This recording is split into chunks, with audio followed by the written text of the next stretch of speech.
Sampeyan tak ajari secara syariat. Kula berkali-kali kalau ngelepas jenazah di kampung kula niku tak warai tangga-tangga masalah syariat. Tak warai ngaten sing mesti bener iki hadis sahih. Anggap saja kita hidup ini ziyadatan li fi kulli khair. Itu doa Rasulullah masyhur itu. Allahumma ij'alil hayata ziyadatan li fi kulli khairin wal mauta rahatan li min kulli syarrin. Anggap saja kalau kita hidup berarti kita berkesempatan baik.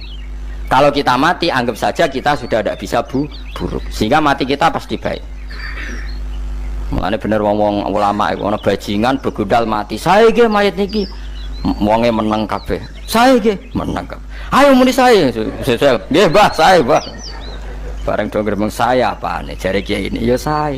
Barokah mati ora zina, ora maling, ora ngerampok. Nah dekne jauh urip gak saya mergo iso maling. Iso ngerampok. Berarti mati dadi saya tak dadi elek. Saya lek mulane wong alim-alim nek ana mati fase kelas saya nggih. Nggih, nah iku ana ilmune. Mergo mati iku rohatan mingkuli sarin akhir dari segala maksiat. Ya akhir dari segala fakir barang pokoknya. Jadi Nabi itu ngajarkan kita itu ilmu itu simpel ya. Anggap saja lah hidup itu. Misalnya kok jenengan ngaji kulo, anggap aja sampean ngaji kulo itu bentuk tawaduk. Aku ngalim lah tetep ngaji tawaduk. Kulo ge tawaduk. Kayak aku kecelok ngalim lah kok Rembang sowan rene. Lho sampean mbek aku sowan kulo. Lho kulo wong ngalim gurumu sowan rene. Wong sowan niku sopan ta ora sopan? Sopan. Kowe ya sopan, alim lah ibu ngaji ya sopan. Sanggep ae ngono, pokoke anggap apik napa? Ojo kok terus. Pancen ngaji pancen ra iso lho suudzon ku haram. Suudzon niku. Jadi Allah itu cara pandang itu lebih gampang ketimbang ahli fikih, timbang manusia. Kok bolak-balik nyontokno ya. Allah niku zat sing luar biasa. Gampangan. Wong Nabi Isa, kila Nabi Musa itu ada cerita di kitab Al-Minanul Kubro karangannya sinten Imam Saroni. Itu suatu saat ada pengumuman dari Nabi Isa, kila Nabi Musa. Siapa hari ini yang bisa sedekah kepada Allah, maka pasti masuk surga. Karena hari ini pintu surga dibuka. Memang ada momen-momen yang pintu rahmat itu dibuka, ada kayak hari-hari biasa. Termasuk hari-hari ini. Kalau bersaksi hari-hari ini termasuk dibuka. Masyhur ada hadis. Inna lirabbikum fi ayyami dahrikum nafahatin ala fatata'arradu li nafahati. Saya ulang lagi ya. Inna lirabbikum fi ayyami dahrikum nafahatin ala fatata'arradu li nafahati. Setiap 1 tahun dari tahun kalian itu ada nafahat. Nafahat itu semacam pintu-pintu gelombang yang kamu itu mudah sampai ke Allah. Maka kamu harus bersiap-siap ada di jalur gelombang itu. Jadi gamane, makanya ini bulan-bulan suci kayak Dzul Qa'dah. Ya mulai Dzul Qa'dah, Dzul Hijjah, Muharram tersatu Rejab. Mulane kalau mulai wingi Dzul Qa'dah aku panik ngamal napa mawon kula lakoni termasuk mulang. Sampai golek kitab pesen teng Surabaya, wau golek teng Jogja. Terus pokoknya macam-macam lah. Karena ada ayami darikum itu ada nafahat, terutama bulan-bulan sing dinghentikan Allah minha arbaatun apa? Hurum. Terus wonten tiyang niku sing ra popo. Ora popo terus ora popo. Modekne iku tukang gawe surujul faros. Tukang gawe hiasan, cara mriki apa? Pelanan apa? Pelanane apa? Jaran. Ya gawe sepatu jaran, pelanane jaran. Takok ngene mbek Nabi, kila Nabi Musa. Ya Nabi Allah Musa. Kalau tak gawe pelana yang bagus saja karena saya bekerja. Nanti bilang ke Tuhan kalau punya apa? Kuda. Kulo pelanane kulo. Apa Nabi Musa dicotos? Cangkemmu pangeran duwe jaran. Apa disalahno Musa? Kowe ora usah ngono. Aku iku seneng ambek pujiane cah iku. Aku iku nampa pujian sesuai pahame wong iku. Engkau wong iku nak wiridan ngene, ya Allah, kalau engkau mau pergi bilang, nanti saya siapkan sepatunya. Kalau engkau mau ini bilang, nanti saya siap. Tidak wiridan. Mbek Nabi Musa dicotos. Mergo cara syariat iki sesat. Jadi Nabi Musa model kados MUI yang sesat ya sesat. Ini pangeran kadang mboten ngoten. Tapi pangeran, makanya kita ini kan kalau ilmu hakikat nggak boleh jadi fikih, ya sudah kita mengatakan kalimat itu tetap haram, nggak boleh jadi apa? Syariat. Tapi kalau Allah melegalkan untuk orang tertentu ya benar pangeran ya falu nopo mayas. Ini kan memang masalah-masalah yang nggak akan selesai, la yusalu amma yafalu wa hum nopo yusalun. Allah nggak akan ditanya, tapi mereka atau kita yang ditanya. Nah Allah ya terserah tetap ya falu nopo mayasa. Tapi sampean tak ceritani bahwa nanti itu bodoh-bodoh kita yang sekarang kita alami ini sebenarnya di alam bodoh. Nanti setelah sampean mati baru di alam hakikat. Nah pas di alam hakikat ini kalau kita tidak benar disebut latarawunnal jahim. Pas kue tok ilmal yakin, pas kue wayai roh mleb. Mana auzubillah napa? Mindale. Makanya kepinginnya Kanjeng Nabi kue nak kepingin ngalim saiki, kue nak kepingin roh kudri Allah ya saiki. Nah carane piye? Sering maca wa min ayatihi wa min ayatihi. Ben dikenalno ayat-ayate Allah ya mulai saiki. Ya mulane ngaji wa min ayati. Ayate Allah kowe golek dhuwit ya ayate Allah. Kowe ngok turu ya ayate Allah. Ya turu ya angel tenan Kang, masih orang terbaik di dunia. Kepen turu ra iso Kang nak rawaye turu. Gak iso misalnya saya bisa apa saja wis ah. Pesulap-pesulap ning Jakarta lah bisa melakukan apa saja. Mohon sampean hebat tenan. Saiki turu. Iso ta ora? Ora iso. Turu, makanya guyonannya ulama dulu kadang jorok-jorok. Imam Zamakhsyari niku tiang Mu'tazilah. Wonge alim alama, ngarang kitab berjilid-jilid. Tapi dekne Mu'tazilah. Dekne ora percaya fahame ahli sunnah nak Allah iku sing gawe amalal ibad. Cara dekne wong iku iso gawe amale dhewe. Buktine wong kepen ngadeg-ngadeg, kepen lungguh-lungguh. Lah nek wong ora iso gawe amale dhewe lalu hisab gunanya apa? Mergo ana hisab ana swarga neraka mergo disesuaikno amale. Ora Allah. Mergo nek Allah sing gawe kok piye? Walhasil ngomong ngono terus dene. Suatu saat ana ulama rada kiai, ndek anak ayu. Mbok piye ceritane ditawak-tawakno mbok piye walhasil dirabi mek sama saya. Ini rada jorok. Ayu tenan anake. Tapi diwarai bapake wong anak kiai kok. Bari Zamakhsyari wis ngumpuli, wong lanang bar ngumpuli kan wis lemes takoki. Enak Pak, ya enak. Sampean kepen baleni meneh. Ya iya. Ya baleni sakniki. Kan sampean sing nentokno iso ora ene jare. Ya ora iso lho, jare iso. Kuwapo den. Dadi dene ahli sunnah gara-gara iso munggah meneh. Terus tobat. Dadi ya ana wong tobat mergo urusan seks ya ono. Semenjak iku Zamakhsyari mulai rada ahli sunnah. Terus tobat ngarang kitab masuk kasyaf. Kasyaf ya rada Mu'tazilah, ya rada ahli sunnah. Iku ahli sunnah gara-gara hubungan intim. Jare saged. Ora iso. Jare kabeh sing nentokno menungso. Lah kok ana ora iso barang. Terus dene masyaallah tobat. Lah nek bolak-balik wong tobat ya mergo wong ayu Kang. Wong elek nobat napa wong angel. Dadi wong ayu cek mandine. Lah usah pasare dikandani ki sapa ora ngandel.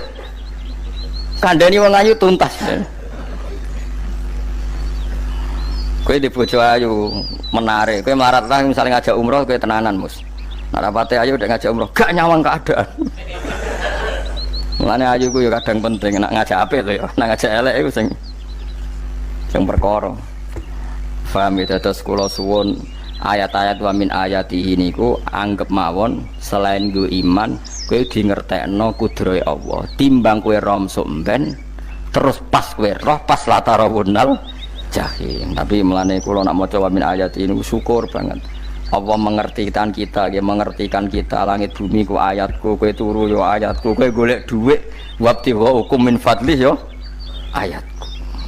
Ane ngendikane Imam Ghazali, faqullu ma fil Qur'an ta'arufun minallah, kabeh Qur'an iku Allah ngenalo zate ning kowe. Mulane nang kenali saiki sedurunge kowe kenal pas wayahe kenal Allah ora ana gunane. Iku wong kafir akhire ngerti nek Allah iku hak. Ngerti neraka hak, pas roh nak hak, pas latarawunal jahim. Mulane rom kudu saiki. Paham nggih? Mulane bar ngaji langsung salat 2 rakaat. Pun ngertos Gusti kula. Mun ngertos apa pokoke munamuni pun ngertos. Bar salat ya muni ngono pun ngertos. Engko bar apa neh nggih pun ngertos. Insyaallah mboten terlambat.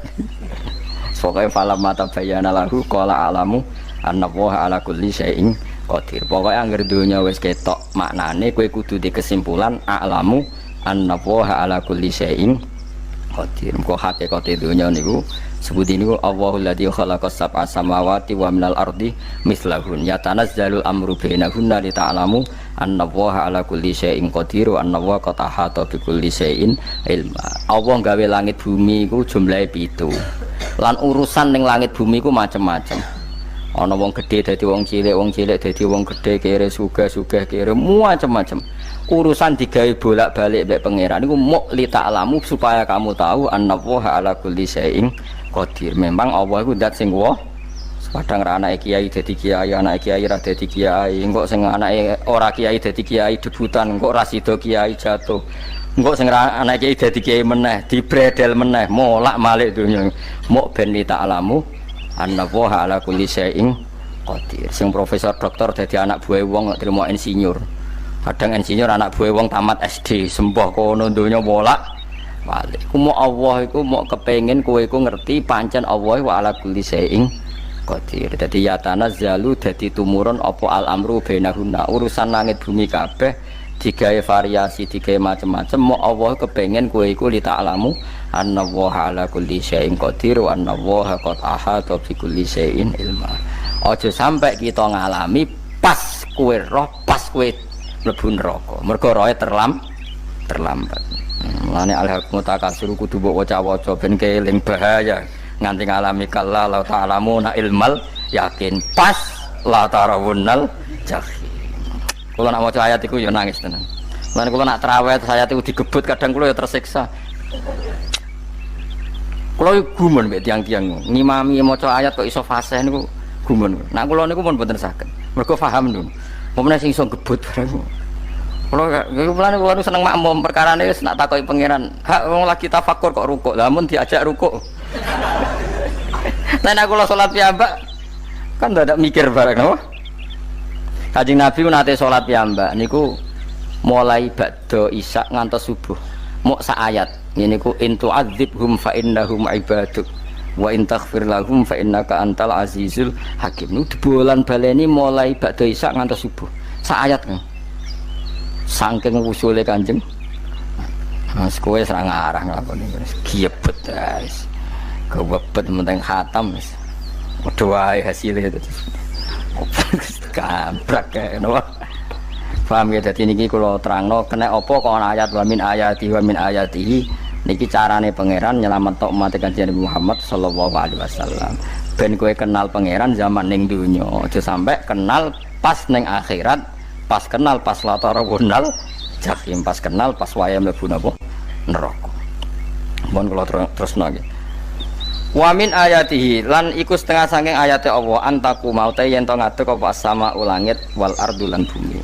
Termasuk ayate Allah yo ngadege langit bumi. Saiki bumi jak kena goni langit ya tesih. Bi amrihi sebab keputusane Allah atau sebab kekuasaane Allah bi iradati tegese kelan kersane Allah.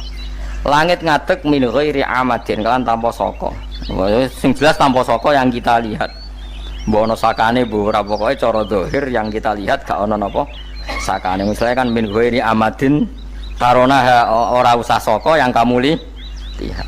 Ya meskipun ya mestine ana tapi nganggo sistem mbok antariksa luar mbok kono lah. Pokoke sementing ora kena didel delok. Sumaida ta amangkono alikane manggil sapa wa taala kum ing sira kabeh dakwatan klan sak panggilan minal ardi saking bumi. Bi ayan fuha gambaran to niyup sapa Israfil malaikat Israfil fisuri ing dalam sangkakala. Trompet pokoknya apa ya itu namanya apa trompet ya. Nak trompet kok trompet kemerdekaan nah orang tahun ngono oh sangkakala semprong semprong ya rasa seru kan trompet. Kalau nanti mau kitab Sarai Ikhya nih kitab Ithaf nih niku apik tenan kitab niku. Kalau nanti mau ngeten logikane karena apa untuk menghancurkan langit bumi kok hanya butuh suara sayha itu suara yang apa dasar atau sur itu kan Israfil niup trompet terus dunia ini nopo hancur. Itu teori ini jari beliau pernah gawe simulasi kados gedung misalnya ditutup ya kados yang orang-orang nopo jenenge tukang musik nggak ngertos misalnya gedung ditutup nganggo kaca terus disetel sound system sing sangat kuat niku kacane kan saged nopo pecah kalau tertutup. Nah itu Allah itu kenapa pakai suara? Karena kalau misalnya bom itu kan padat. Kalau padat itu yang nggak terjangkau, ya nggak terjangkau. Tapi kalau suara itu kan bisa menjangkau. Ruang paling kecil pun bisa. Tapi nak bom kan padat atau apa kan? Kalau yang tertutup atau apa kan nggak kejangkau. Jadi kekuatan suara ini luar biasa. Makanya Israfil untuk merusak dunia itu hanya butuh nopo suara. Makanya pakai nopo, pakai trompet. Terus ngoten niku yo ana ulama sing mikir nganti ngono. Ya mergo ora tau gadekno BPKB lho, dadi urip. Mulane kula niku rapati seneng diutang. Kula niku asline ya rapati sugih. Kadang-kadang ya kepengin koyo umume kiai di bisnis, tapi tak angen-angen niku terus sing mikir ngaji ku sapa terus ndak wedi tanggal barang kan repot ngono niku dadi. Saya misalnya kiai bisnis terus diutang wedi tanggal. Semulange terus piye wong kiai ini wedi napa? Tanggal. Nah, tapi nak rapati alim gak apa-apa. Ora wedi tanggal ya ora mulang, ora wedi tanggal ya. Bodho wae. Jadi ana ulama sing analisis kenapa menghancurkan dunia itu lewat nopo? Suara. Karena ternyata itu termasuk paling efektif sakit merusak dunia. Karena tadi sistem di dunia ini memang sudah didesain itu tidak kuat menerima suara yang pekat. Jadi memang ya sudah didesain seperti itu, memang. Jadi apa ya? Ya sudah gitu, banyak fisiknya dunia itu sudah didesain pangeran itu nggak siap menerima suara ini. Mulane itu sirine kena apa Israfil itu cukup pakai nopo sangkakala. Biayang fuka gambar menton niat sapa Israfil fisuri ing dalam apa sangkakala lil ba'si krana terjadine tangi sangka minal kuburi saking kubur. Lil ba'si krana tangi minal kuburi saking kubur.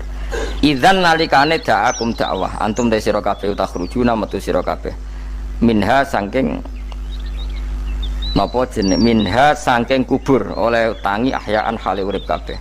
Fakhrujukum mongko te metu sira kabeh minha saking kubur bidakwatin kelawan mok sak panggilan iku ya min ayatihi wis setengah saking ayate Allah taala. Wong sak donya jumlah miliatan mulai Nabi Adam mau dipanggil Israfil pisan tangi kabeh. Iku bukti ayat kekuasaane Allah Subhanahu wa taala. Mbon roh saiki wis pokoke kula ngaji mulane bener Kanjeng Nabi.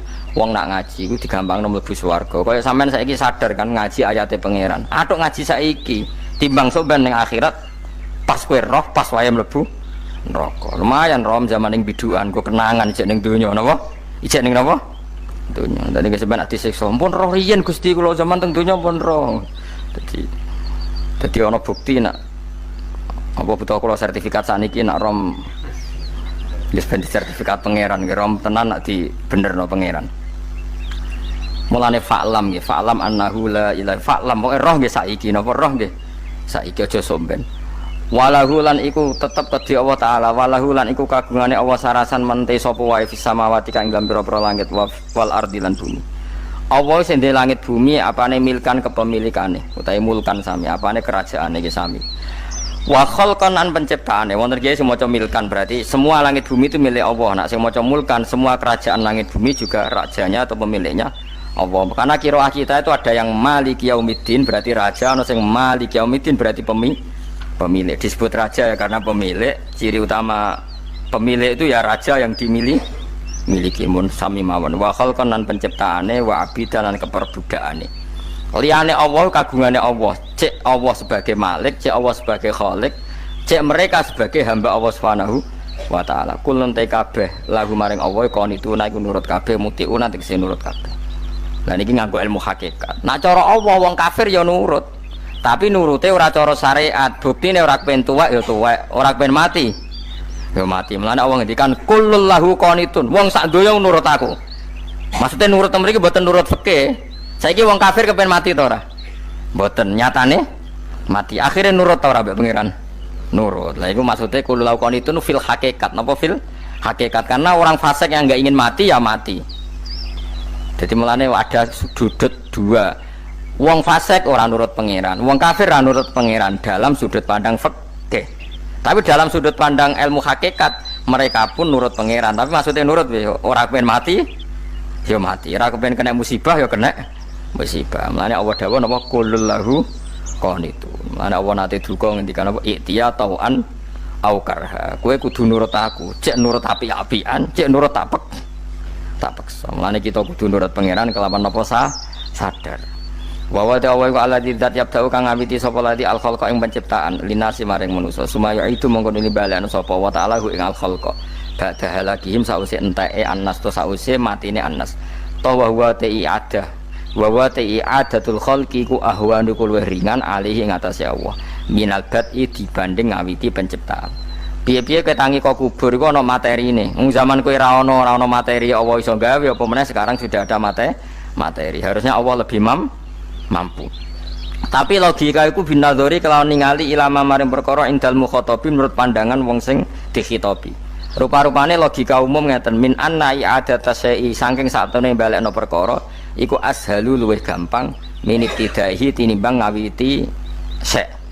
Wa illa qalamuna ora dengan pandangan seperti itu fahuma mongko tawi albatu lan i'adah memulai dan mengembalikan inda wa munggu Allah taala iku sawaun iku padha fisuhulati ing dalam gampang. Allah gawe langit bumi sing urung ana iku ya nganggo lafat kun ya bar nek wis hancur dikembalikan nganggo lafat kun ya kembali. Sebetulnya bagi Allah itu enggak masalah menciptakan maupun mengembalikan sama-sama kun sudah selesai. Cuma umumnya kita cara pandang kita nak balekno luwih gampang manane napa bin nazar ilama indal mukhatabin min anna i'adata syai azalu minib tidai walahu lan iku kagungane Allah sarasan al-masalu utawi sifat al-a'la ingkang luhur fis samawati kang ing dalam pira-pira langit wal ardi lan bumi ai sifatul ulya tegese uta Allah iku kang duwe sifat luhur wa ya sifat luhur iku annahu la ilaha illallah. Ngene wis pokoke roh mulai saiki ge fa'lam annahu la ilaha illallah. Pokoke kudu roh tenan mulai saniki. Lalu mereka mati terus kemana? Dijawab oleh ekstremis tadi ya ilang nar karena mereka matu fi sinil maksiyah, mati ketika maksiat. Terus jawabnya si Sa'rawi. Lalu kalau mereka akan neraka itu keinginan Rasulullah apa keinginan kamu? Apakah pernah Rasulullah itu berkeinginan umatnya mati masuk neraka? Ya enggak. Ya sudah kalau itu tidak keinginan Rasulullah jangan lakukan. Itu kan satu ilmiah yang luar biasa. Rasulullah tidak pernah ingin umatnya mati dalam keadaan siap masuk. Makanya tidak usah mati pas itu ya. Bener MC tadi. Kalau mati milih tanggal dan milih tempat. Ya itu diantara pujian-pujian yang masyhur tuh. Yang dulu sahabat ada yang muji Rasulullah itu. Khuliqta mubarra'un min kulli aibin faka'an nama khuliqta kama tasa. Jadi itu sebenarnya makalahnya sahabat tapi yang untung Mustafa aktif karena dapat uang banyak dari nyanyi. Jadi itu sebenarnya makalah normal dari pujian seorang sahabat tapi yang untung Mustafa aktif. Mungkin yang untung juga pengundangnya karena ternyata abadi ya. Tapi itu makalah itu. Nah cerita Imam Sa'rawi tadi, Sa'rawi Sa'rawi Mutawali Sa'rawi ya, mufassir itu. Saya punya kitabnya itu 27 jilid. Saya sebagai peneliti itu ya ndak tastek amat karena saya butuh adit ya, butuh penguat itu. Dan penguat itu pula yang saya bawa ke sini. Ya ini saya baca terjemahnya dulu, nanti saya baca Arabnya supaya dapat barokahnya Rasulullah SAW sebagai Jami'ul Kalim. Nabi pernah didatangi seorang bedui. Bedui itu Arabi, orang kampung. Minta sama Nabi, karena Nabi itu tidak orang kaya, tentu kira-kira saya bayangkan ya dikasih 50.000 atau 10.000. Si Arabi ini tidak terima, dan tidak terima ngomong di depan umum. Ketika Rasulullah tanya, apa saya sudah baik sama kamu? Kata si Arabi tadi tidak. Karena kamu kikir hanya ngasih saya segini. Sahabat hampir marah saja karena Nabi tersinggung. Tapi Nabi lalu mengajak orang itu ke dalam rumah. Kira-kira kalau Indonesia mungkin ditambah 200.000 atau 300.000. Kemudian, apa ini cukup? Ya cukup. Kamu sudah puas? Ya puas. Fajazakallahu min ahlin wa asyiratin. Dipuji-puji Nabi. Kemudian kata Rasulullah, ayo kita keluar. Keluar nemuin khalayak begini. Khalayak rame. Kamu tadi mengkritik saya, menghujat saya di depan umum. Maka kamu sekarang harus memuji saya di depan umum supaya clear. Akhirnya mau dia, oke kita mau. Akhirnya muji-muji Pak Muhammad orang baik, dermawan gini. Setelah itu dia pulang. Hebatnya Rasulullah ketika pulang kata Nabi begini, sabda Nabi begini, kalau saja dia pas benci saya itu kok mati, saya ulang lagi, kalau saja dia pas komentari saya buruk tadi kok mati, maka dia mati sebagai min ahlin nar karena berstatus pencaci maki Nabi. Akhirnya dia muji Nabi itu lewat disuap, lewat dikasih uang lagi. Loh itu sudah sah. Jadi saking baiknya Allah, Islam suapan itu juga sah. Itu kan muji Nabi itu karena di suap. Makanya ini penting. Sehingga dalam khazanah Islam itu memang agak aneh-aneh. Jadi di antara ceritanya dalam hukum-hukum Islam itu ada orang fasiknya minta ampun, tapi minta karena iman sama hadis bahwa nanti kalau ada orang mati disaksikan orang dua, apalagi kalau empat min ahli jannah, maka dia min ahli jannah. Itu dia fasiknya minta ampun, nyewa orang. Nanti kalau saya mati bilang saya orang baik. Betul. Setelah dia mati bayar. Ini baik, ini baik. Satu kampung nggak ada yang percaya ini saksi bohong. Tapi sama Allah diampuni karena kesaksian suapan. Lalu berarti jangan ngalalo suap ya, ndak ada ngalalo suap, ngalalo sedekah. Karena sekarang kalau ada caleg bayar katanya sedekah. Ya sedekah terpaksa. Ini penting saya utarakan karena apa? Allah itu menilai itu tidak sama dengan pikiran kita. Makanya kubu sebelah itu terlalu ekstrem, memaksa Allah berpikiran kayak dia. Satu karena kurang ngaji. Nomor dua ya tadi emosinya lebih tinggi ketimbang intelektualnya. Ini penting saya utarakan. Ternyata orang yang nyuap tadi apa nilainya plus, yaitu dia iman sama dawai Rasulullah Shallallahu Alaihi Wasallam. Kalau yang namanya saksi itu penting, cuma dia mendapat cara itu lewat suap. Tapi kan iman kalau dawai Nabi itu benar, kalau ada saksinya pasti min ahlil jannah. Terus dia nyari saksi harus dibayar ya dibayar. Sekarang sama iya 1 juta. Sekarang saya tanya di KPPS atau di mana-mana saksi pemilu itu dibayar enggak? Dibayar sah apa enggak? Sah. Jadi kadang kebenaran itu harus dibayar. Ini penting saya utarakan karena ada orang perempuan cantik dirayu, digaji supaya main di klub dibayar jadi orang maksiat.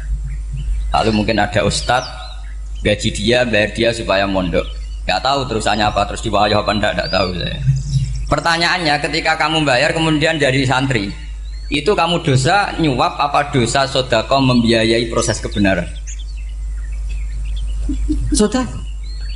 Tapi kalau yang bayar untuk jadi pegawai klub maka membiayai kemaksiatan. Maka pembiayaan ini penting secara fikih. Arahnya kemana? Ke hak apa ke batil? Sehingga di Fathul Mu'in diterangkan misalnya ada orang layak jadi pemimpin dan kemudian rivalnya itu orang yang menyesatkan atau calon perusak bangsa.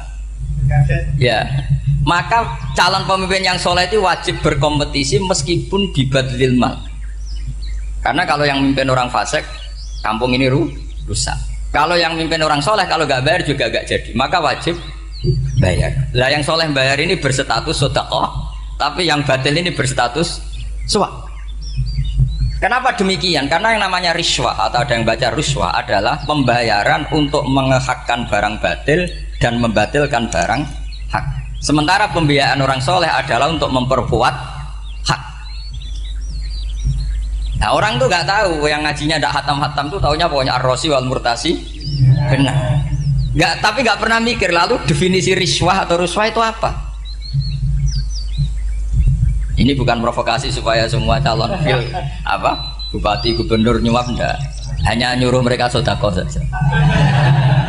Jadi kalau nggak jadi, tapi sedekah betul ya, kalau nggak jadi ya tetap ikhlas. Mau dari awal memang sedekah. Lah soal geremeng ya bawaan manusia gitu ya. Ya nggak apa-apa namanya tetap geremeng. Ini penting saya utarakan, makanya menurut saya itu bangga dengan Pak Hamid karena sepupu mbah saya itu karena alimnya. Meskipun banyak orang mensifati beliau wali dan memang wali betul, tapi saya tetap menstatuskan beliau orang alim. Yang dari kelaziman alim itu beliau wali. Jangan dibalik, wali dulu baru alim. Karena dalam beliau orang lasem dan kaidah di lasem itu fakullu alimin waliyullah walaysa kullu waliyillah aliman. Jadi kalau kaidah di daerah Jawa Tengah itu semua orang alim pasti wali, tapi kalau wali tidak mesti alim. Sehingga kalau menstatuskan alim itu keren. Kalau di Jawa Tengah status alim itu keren. Dan soal keramat yang kaitannya dengan Mbah Mun itu masyhur itu dulu ketika Mbah Hamid santai-santai sama Pak Ditaifur sama keluarga. Beliau mau istirahat, kemudian yang datang Kiai Maimun, Mbah Mun zaman itu masih dipanggil Gus. Sopo pur, ada Pak Taifur di situ. Kata Pak Ditaifur, saya kalau manggil Pak D itu Gus Mun. Dan itu Mbah Hamid ngendikan rajulun alimun waliun. Itu orang lelaki yang alim yang wali. Jadi beliau muji Mbah Mun juga alimun dulu, rajulun alimun wali. Ini penting saya utarakan karena kesanatan keilmuan beliau jelas dari beberapa keluarga di Lasem. Karena di daerah Fakhriyah itu yang tempat lahirnya Pak Hamid juga lahirnya mbah saya. Itu mbah-mbahnya sudah orang alim, termasuk Kiai Sidik Jember itu juga lahirnya di kawasan pondoknya Pak Hamid Fakhriyah. Kemudian Kiai Sidik punya anak yang namanya Ahmad Sidik yang jadi apa? Rois Am yang sekarang ada Gus Wirjon macam-macam, itu semuanya juga keluarga Lasem. Nah, saya cerita keluarga ini penting bukan karena tafakhur atau tabai, bukan, karena Allah itu membuat satu tradisi besar memang lewat dzurriyyah. Sehingga Allah ngendikan misalnya ulaikal ladzina an'ama Allahu 'alaihim minan nabiyyin min dzurriyyati Adam wa mimman hamalna ma'anu wa min dzurriyyati Ibrahim wa Israila wa mimman hadaina wastabaina. Karena tanpa dzurriyyah itu enggak ada tradisi, enggak ada kultur. Misalnya saya menjadi hafal Quran dulu, bapak saya itu tiap zaman Pak Hamid masih sugeng, yang semaan di sini itu pasti bapak saya, namanya Kiai Haji Nur Salim. Kadang diajak baca Quran di kamarnya Kiai Hamid. Karena kalau bapak saya itu mantu ponaan sama Pak Hamid. Itu dulu bapak saya memotivasi saya hafal Quran itu gini, hak kowe kudu hafal Quran. Nak kowe hafal Quran, iku kepaten obor. Kok anak merapal luwe duwe alasan. Jadi kalau ada Gus tidak alim itu mesti salah bapaknya. Karena kalau bapaknya bisa baca Wahab, anaknya mau baca primbon tuh malu. Tapi kalau bapaknya sudah bacanya WA, anaknya jadi primbon. Era cucu sudah dukun, era cucu sudah kayak Dimas Kanjeng, nanti itu pasti. Karena nggak ada rasa malunya. Tapi kalau bapaknya alim baca Wahab misalnya, juga kona'ah, anaknya juga itu figurnya. Terus cucunya juga gitu figurnya. Makanya disebut dzurriyyatam ba'duha minha. Ini penting. Dulu Mbah Mun itu sering ijazahi saya, itu persis ijazahnya bapak, ijazahnya Mbah Hamid. Kalau punya amplop ya dibeda-bedakan, ini amplop dari tamu, ini dari pejabat, ini dari orang fakir. Sehingga penggunaannya juga sesuai itu, tidak serampangan. Karena dianggap amanat. Kalau kita salah tasarruf maka menjadi hisab. Kalau sekarang nggak salah dikumpulkan. Orang desa salam template wadol titik kuru wedhus kuru. Ambek buse tuku HP seri terbaru itu kan kasihan ya. Padahal sing salam template itu ibunya kerja di Malaysia. Mungkin gelantungan ngecat tembok di Malaysia. Hasil salam template digogos tuku HP terbaru itu kan nggak imbang. Nah juga tuku tasbih kan sumpet. Ini bukan nyindir tapi ngamuk. Jadi ini penting karena semuanya itu ada hisabnya. Walatus alunna yauma idzin anina. Karena tradisi ini harus kita teruskan ala qadril istito. Karena itu nanti yang mengawal ilmu. Kemudian termasuk tradisi mengakui santri goblok, ini penting. Itu enggak ada santri sebarokah santri goblok. Makanya dulu Mbah Mun, Mbah Hamid, Kiai alim itu kalau sama santri goblok ya enggak benci. Enggak kayak sekarang semua orang bikin sekolah unggulan. Sekolah unggulan itu kritik saya hanya memproduksi orang-orang yang nantinya mendapat. Kalau kamu punya santri hafal Quran, nanti hadiahnya umroh, langlanya umroh, santri pinter hadiahnya beasiswa. Tapi hubungannya sama negara itu mendapat. Sementara santri yang goblok hidup di pedalaman Kalimantan, karena di sana belum ada masjid, bikin masjid. Sebagian hartanya dipakai masjid, sebagian hartanya dipakai bangun masjid. Ini yang goblok pendiri masjid, yang pinter pengajian di masjid dibisaroi uang kas masjid. Artinya gini, ya kalau halalnya halal, tapi kita mbok yoroh hikmahnya orang-orang goblok. Supaya kita tetap ngaji, Rabbana ma khalaqta hadza batila. Semua ini ada gunanya. Subhanaka ma khalaqta. Jadi semuanya ada gunanya. Maka bagi santri-santri yang goblok, tolong nanti saya di-Fatihai karena saya ini pembela Anda. Loh yang ngomong biar saya karena saya terkenal santri pinter. Kalau yang ngomong sampean goblok kan nggak ada yang percaya. Oh, padune padha gobloknya kan gitu. Yang ngomong harus saya. Saya itu niru Rasulullah Shallallahu Alaihi Wasallam. Nabi itu kalau ada santri serabakat pinter itu diwaris sak surat terus nang mulai pinter. Banyak itu. Balighu ani walau ayah, ada sahabat ngaji hanya diajari idza zulzilatil ardu, sudah kamu pulang, sudah pinter. Karena betul. Sekarang coba dia ngenangan, ada santri alim alamah, mungkin bakasnya furu'iyah, gimana hukumnya Jumatan jumlahnya itu 40 kurang atau 40 pas imam. Kemudian ada yang batal satu, hukumnya gimana? Dia mikir furu'iyah. Sementara yang goblok, dia di desa tertinggal gak ada masjid. Piye caranya dia masjid? Ini bikin aslul ibadah, yang sini sudah khilaf tentang yang gak penting. Jadi orang goblok kadang lebih keren. Akhirnya apa? Duriannya yang goblok nanti jadi orang alim alama ngekholi wong goblok karena pendirinya biasanya orang pati pinter. Itulah Allah Subhanahu wa taala. Ada bikin sesuatu itu sia-sia. Nah, saya ini korban ilmu itu. Akhirnya santri saya banyak yang nggak jelas. Ya, tapi ya saya terima saja. Saya santri itu macam-macam. Ada yang profesor, ada yang doktor, ada yang goblok, ada yang baru tobat kemarin. Ada yang Cina lagi seneng ahli sunnah wal jamaah, macam-macam. Semuanya ngaji sama saya. Karena saya tetap berkeyakinan Rabbana ma khalaqta hadza. Ini penting saya utarakan karena khazanah kita ini jangan digerus oleh orang yang tidak bertanggung jawab. Pernah ada di hadis Muslim ini, cerita di Sahih Muslim. Ada seseorang sedang sujud kemudian diinjek oleh orang fasik. Saya ulang lagi, diinjek. Rokobahnya, yang diinjek itu rokobahnya. Lehernya itu diinjek sama orang fasik. Kemudian si yang sujud tadi bersumpah wallahi la yaghfiru wallahu lak. Demi Allah, Allah tidak akan mengampuni kamu. Itu Allah kemudian mewahyukan sama Nabi di zamannya. Wahyunya adalah man dalladzi yata'alla alayya alla aghfira li fulan laqad ghafartu dzunuba wa ahbattu amalak. Siapa yang mencantut namaku dengan menstatuskan saya tidak bisa memberi maaf, sungguh orang itu saya maafkan, dan yang ahli ibadah amalnya tak cabut semua, tak hapus. Karena Allah tuh nggak boleh distatuskan sesuai keinginan kita. Kita sedang soleh terus mengatakan orang lain tidak soleh, Allah tidak akan ngampuni. Ngampuni tidak, itu wilayahnya Allah, dan Allah yaf'alu ma yasha. Dan Allah berkali-kali memaklumatkan dirinya yaghfiru liman yasha wa yu'adzibu man yasha. Tapi ini kubu sebelah nyifati Allah hanya wa yu'adzibu, kubu sebelah kan gitu. Tidak pernah kalau Allah disifati yaghfir. Bagaimana Allah gak tersinggung? Allah selalu distatuskan yu'adzib.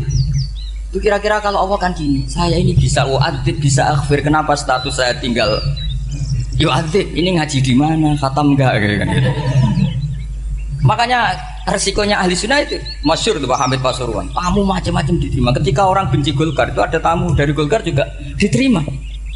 Ketika orang nggak mau diberi hadiah oleh orang Golkar, Pak Hamid ya diterima. Bilang ke bapak, mengaku lomo wae nur, duit enggak ana gunane dhewe. Sing marai rawan hisab itu kan kamu dapat uang nggak jelas kemudian kamu pakai pribadi. Kalau orang-orang soleh kan nggak pernah dipakai, kan aman saja. Loh, dihisab apanya? Wong hanya peralon. Kalau istilahnya Mbah Hamid itu peralon. Datang diberikan orang lagi, datang diberikan. Kalau kena kamu kan hisab. Terus kamu nyate makan wareg glegeken. Nah, itu uangnya nggak jelas dipakai nyate glegeken, ya mesti hisab. Kalau nggak jelas ya disedekahkan. Kalau ingin bebas apa? Bisa. Tapi kalau sering sedekah biasanya nggak bebas dari miskin. Tapi kalau kamu wali kan tetap ya Pak Hamid itu masyhur bisa kok. Tapi kan nggak jadi miskin. Kamu nggak terkenal sakok tapi miskin. Ini nggak wali. Ini penting. Jadi kebanyakan orang ekstrim karena mensifati Allah Taala itu hanya dengan status yu'adzib, tidak dengan status ya. Dan itu mereka harus ngaji lagi. Kurang apanya Rasulullah SAW? Nabi sebagai manusia benci sekali sama pembunuh Hamzah karena qatilu ahabbin nasi ila Rasulillah. Yaitu sama Wahsy. Siapa yang nggak tahu Wahsy? Qatala ahabban nasi ila Rasulillah, itu qatala Hamzah. Dan ketika Nabi nyuwun sewu maksud no Wahsy, Allah malah nurkan ayat laisa laka minal amri syai'un aw yatuba alaihi. Ada pilihannya aw yatuba alaihi.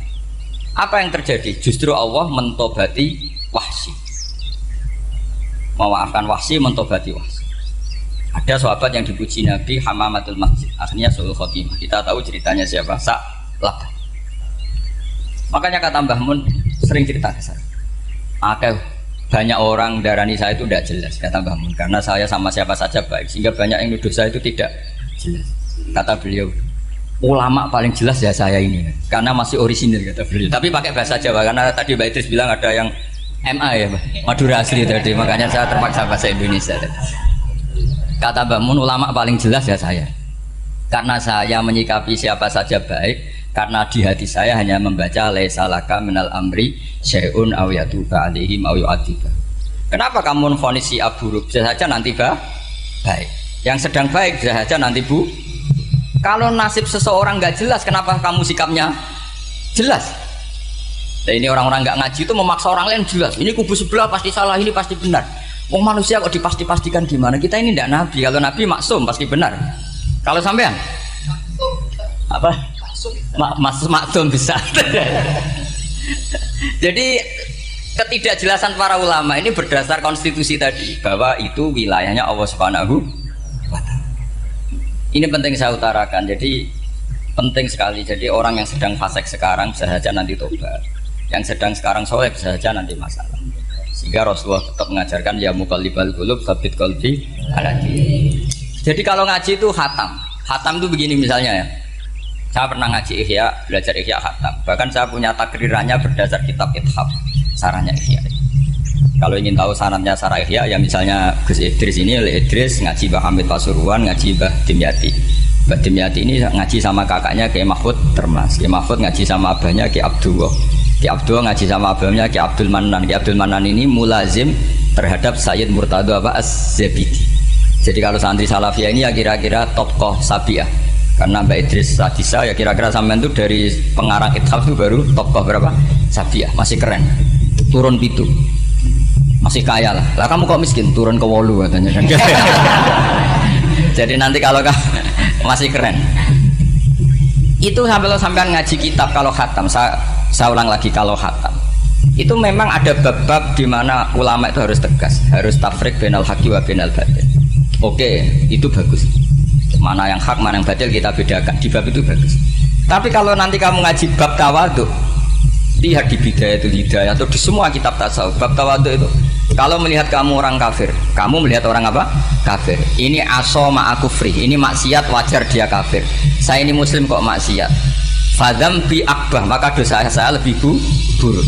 Melihat orang tua, mesti ada aksaru ibadatan. Ini lebih tua, pasti ibadahnya lebih banyak. Nanti kalau melihat anak kecil, ada azharu minni sinnan, pasti maksiatnya banyak saya. Jika terus evaluasi gitu sehingga nggak pernah takabur. Misalnya di sini, saya ini kan gayanya keren, duduk di atas sampai di bawah. Gayanya tok, hakikatnya sampai lebih sombong karena memerintahkan saya. Jadi panitianya itu, makanya saya merasa tawadhu saja meskipun berdiri. Karena hakikat saya ini makmur, diperintah. Panitia ini, penyelenggara ini amir, pemerintah. Kira-kira sombong mana? Itu sekali saya tidak memaafkan, finnar itu.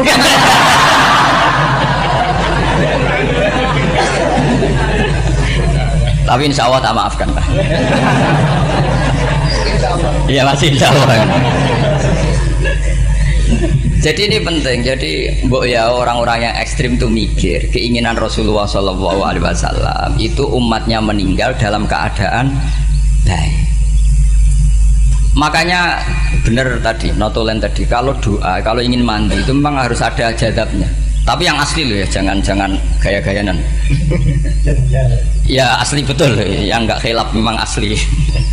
Itu ada seorang wali doa di depan Nabi itu begini, ya Allah saya harus jadi orang soleh. Allah diharuskan itu kan nggak sopan ya. Ya Allah saya ini harus jadi orang soleh.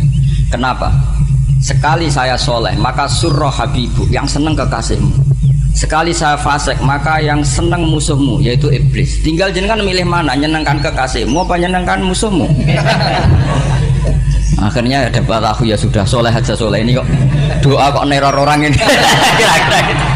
Jadi ya Allah saya harus jadi orang soleh. Kalau saya jadi orang soleh surroh habibuk, yang seneng kekasihmu.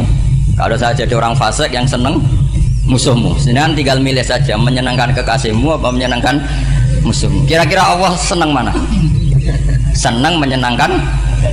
Wah, itu doa paling mustajab. Tapi syaratnya harus anti bikolbin dan dari ijazah nggak mandi, itu ijazah nggak mandi. Maka ini tidak saya ijazahkan.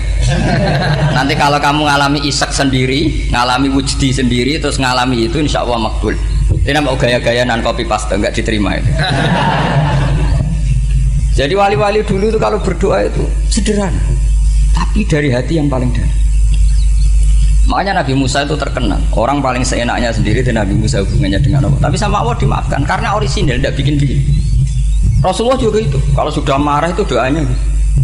Cuma celakanya ditiru Nira Warisman dulu itu.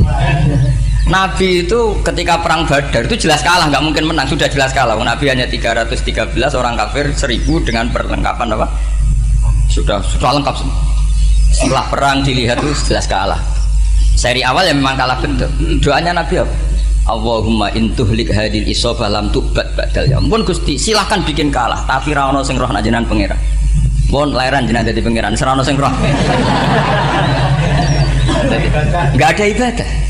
Intuhlik hadil isobah lam tubat badal ya.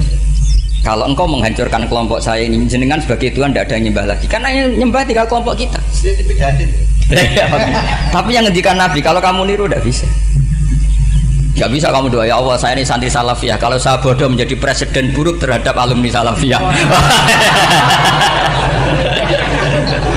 Gak apa-apa sekali-kali doa gitu. Tapi kata Allah lainnya masih banyak.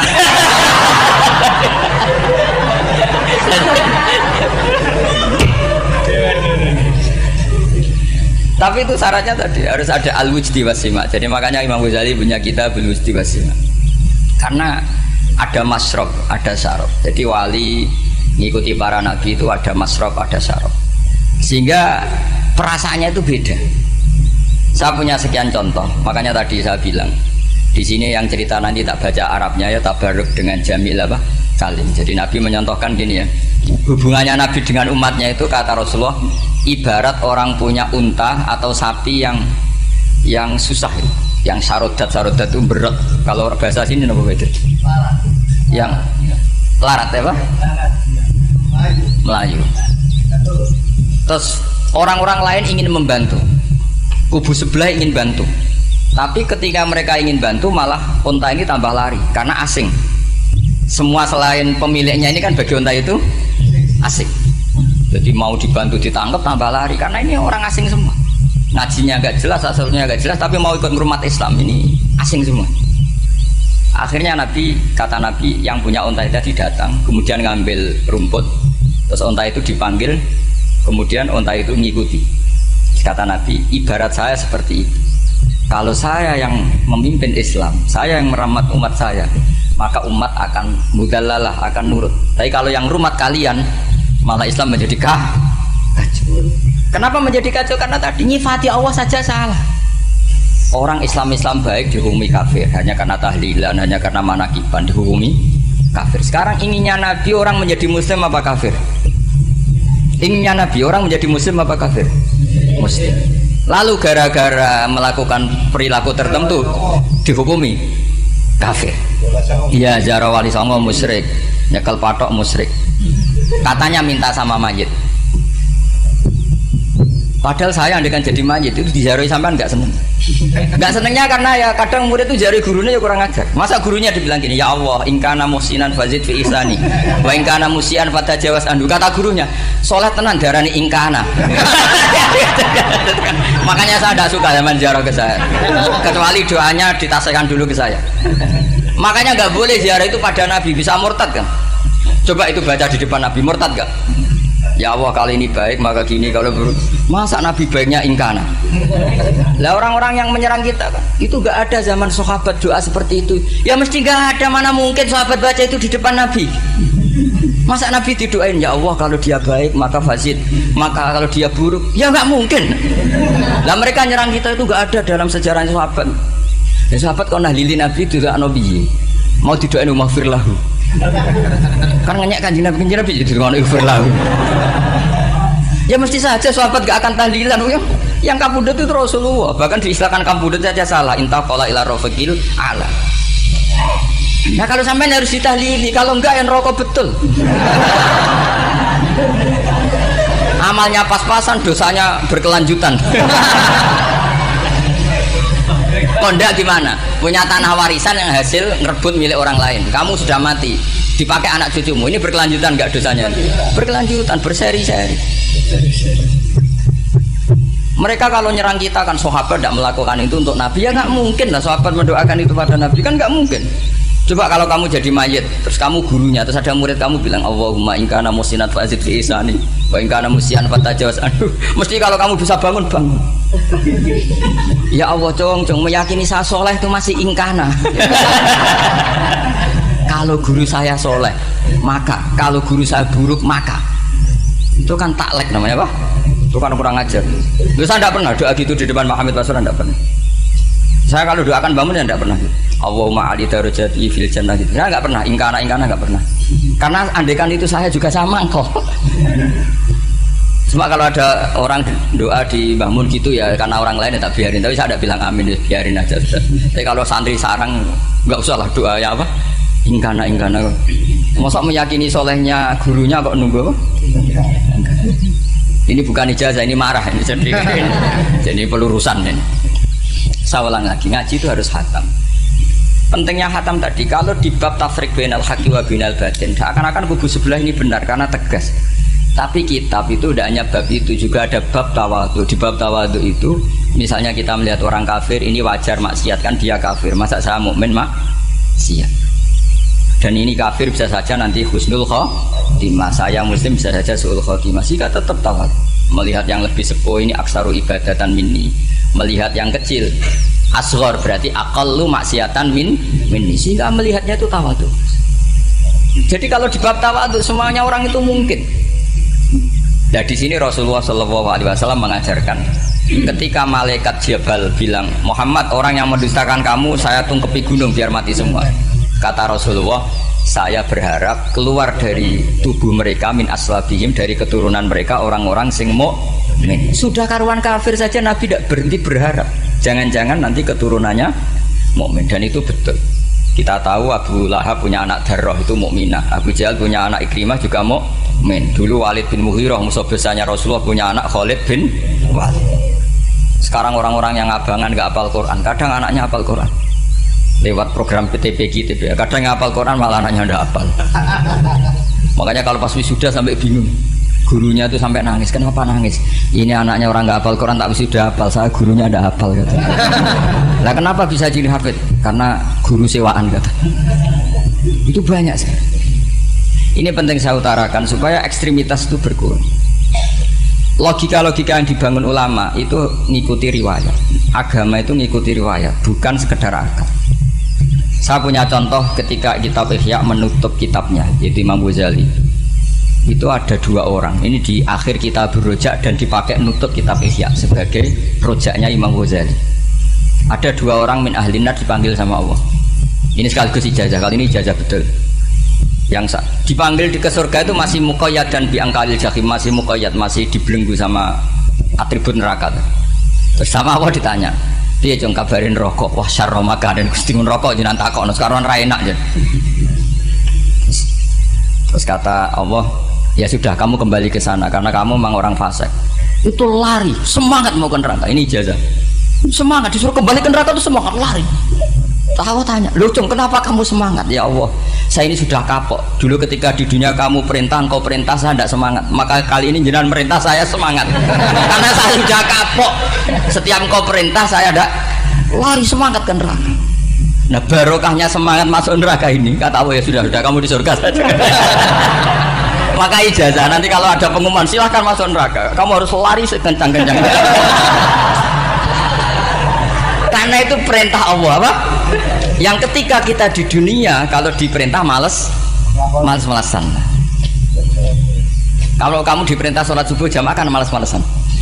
Dan itu menjadi kita masuk sebagai kafarah itu ya Allah, karena ini perintah engkau saya tidak males-malesan lagi. Wes ngebalikin rokok, lari semangat. Allah akhirnya harus dimaafkan. Panggil lagi, sudah di surga saja. Barokahnya semangat masuk neraka. Nah ini ijazah ini. Ya diterima ya. Kok enggak semangat terima ya. Yang kedua enggak. Sudah kamu kembali ke neraka, pelengahan gitu. Enggak semangat. Allah dilihat terus enggak semangat. Kenapa kamu toleh-toleh? Ya Allah, saya tidak pernah ngira ketika engkau manggil saya ke surga, kemudian engkau kembalikan lagi ke neraka. Ya sudah di surga saja, barokahnya husnudzon. Jadi ini ijazah, kamu milih dua itu, milih yang mana terserah. Artinya apa? Logika kamu itu tidak mesti masuk apa yang dilakukan oleh Allah Subhanahu wa Ta'ala. Itu logika kamu kan tidak masuk, tapi Allah yaf'alu ma yasha. Ini penting saya utarakan. Nah tapi orang-orang ekstrim itu maunya nyifati Allah dengan status yu'adzim, yang takim. Jabbar, Qahar. Sifatnya Allah Ta'ala itu 99. Kenapa apa kamu hanya satu? Jadi tetap saja menghadapi fenomena seperti ini tetap laisa laka minal amri syai'un aw yatuba alaihi mau yu'adzib. Sehingga setahu saya Mbah Mun, Mbah Hamid Pasuruan, guru-guru kita, habaib yang alim-alim itu melihat tamu macam-macam ya dilayani semua. Karena ini ngadepi fenomena sosial yang semuanya tidak jelas. Kalau nggak jelas apa? Ya kita bisanya berharap karena afdalul ibadah itu intidharul farad. Kalau belum Islam sekarang kita harapkan nanti. Kalau bapaknya enggak kita harapkan anaknya. Kalau anaknya belum kita harapkan cucu. Karena agama ini limangka nayarjuwo hawal yaumal akhir. Agama ini bagi yang terus berpengharapan, bukan bagi yang putus. Jadi walhasil kemaluan sing ana ning donya, rasa malu dipermalukan ning donya. Iku luwih ringan timbang nanti kita dipermalukan ning mahsyar di depan umum. Jadi misalnya mau kaya ya contoh paling gampang tadi. Kowe hasud mbek wong ning dunya iso mbok sembunyikan, nanti dipermalukan Allah ning akhirat karena kamu duwe rasa hasud. Apalagi kalau ngenteni jatuhe wong soleh, jatuhe wong alim, orang-orang yang berkontribusi terhadap agama ini. Terus kowe hasud mbok arep-arep jatuhe lha nanti dipermalukan di hari napa? Kiamat. Itu lebih ngeri kalau kita punya dosa yang kita nanti dipermalukan di hari napa? Kiamat. Wasali sute sing kaping 3 iku aya khofain tawa disapa wong mingki bali setani sanging sisi setan. Ayub tilain to batalo sapa setan amal ing amale wong ai sholihat sing amal saleh. Amal saleh yang kita lakukan lama puluhan tahun. Ya mau misalnya kowe ngurmat yatim puluhan tahun ikhlas, tapi setelah dia jadi dokter atau jadi orang besar ketika lupa kamu terus kowe getun karena ngamal sama seseorang yang nggak bisa balas jasa, berarti amal kamu itu dibatalkan. Mulane kok ora ana wong alim kecuali cuek karena tadi, tapi kadang masyarakat itu ya angel kandanan. Hampir semua orang alim itu nggak suka kenal santrinya, bukan karena nggak mau, bukan karena tadi sebetulnya ingin sebar mulang ya wes mulang, karena kalau kenal takutnya itu memanajemen atau ngatur-ngatur, engko akhirnya terus kena gak dituruti, seakan-akan wong ngajine mbek aku kok gak nuruti aku.